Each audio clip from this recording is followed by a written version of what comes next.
Well, it depends on when you're retired.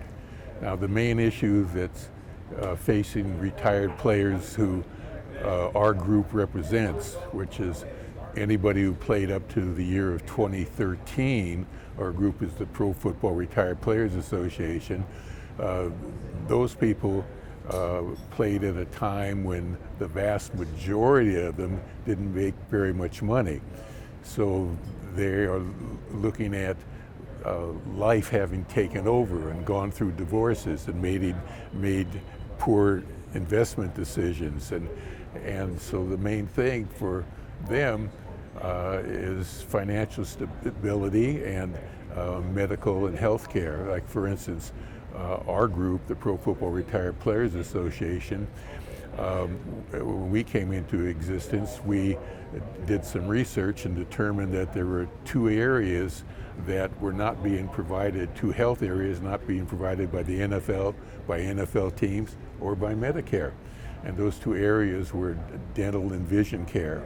And so those are the first two areas that we started providing benefits for. But to our credit, this is going to be self-aggrandizement, but to our credit, when I say our, I mean the original group of Board of Directors headed by Jim Brown. To our credit, we decided to provide benefits for anybody who had ever put on an NFL uniform, even if they ended up not playing in a game to get a vested year. And that's because we understood what it took for them to become an NFL player. Just to be invited in an NFL camp, you had to be a great player in high school, a great player in college also. And the type of discipline and what you put your body through were just, the public has no idea what kind of physical grind we go through. So we represented 20,000 players, some of whom had only been in an NFL camp for a few weeks, for instance. But so we provide benefits to anybody who would put on an NFL uniform. And I'm kind of proud of that we do it. For me, it was very important because the last 12 years of my law practice was representing retired professional athletes in claims for workers' compensation benefits.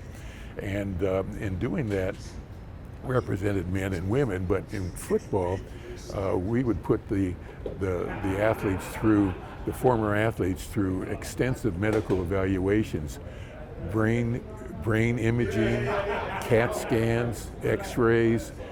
Every retired player, football player, had some level of brain damage, and every retired player had degenerative conditions in their spine and joints.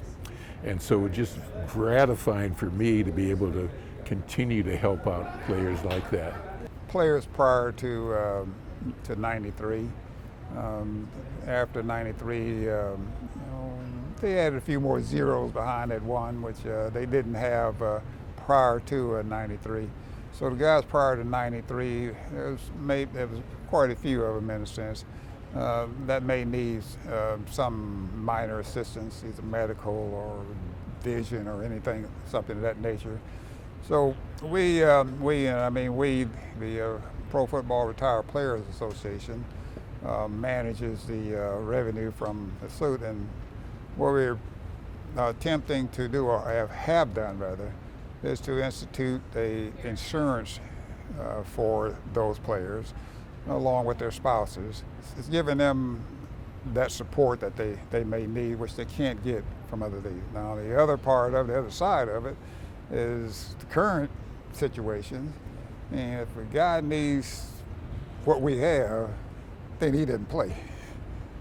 So we're trying to just make sure that we service that pre-93 community, because post-93, I mean, you got so many zeros behind that one, and you really don't have to do much of anything. You have to be a giving person, and you have to be considerate to people more than yourself.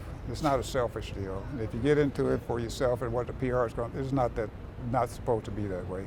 I'm involved in it because it helps guys.